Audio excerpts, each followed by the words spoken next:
পেহেলগামত যি সন্ত্ৰাসবাদীয়ে আমাৰ 28 জন নাগৰিকক আৰু বিদেশী নাগৰিককো হত্যা কৰিলে আমি সেই সন্ত্ৰাসবাদীক কলিতে নিষেধ কৰিবৰ কাৰণে ভাৰত চৰকাৰৰ ওচৰত দাবী জনাইছোঁ।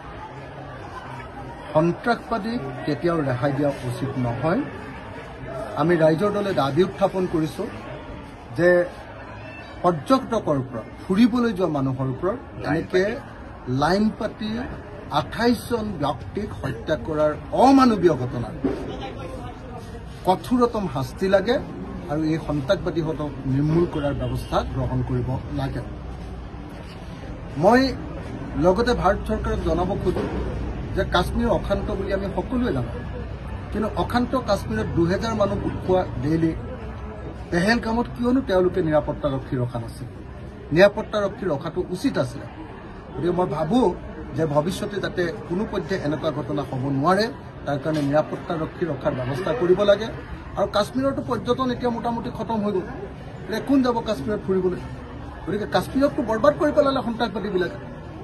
গতিকে মই এই মুহূৰ্তত সেই সন্ত্ৰাসবাদীহঁতৰ ওপৰত কঠোৰতম ব্যৱস্থা গ্ৰহণ কৰিবৰ কাৰণে ৰাইজৰ দলৰ তৰফৰ পৰা দাবী উত্থাপন কৰিছোঁ।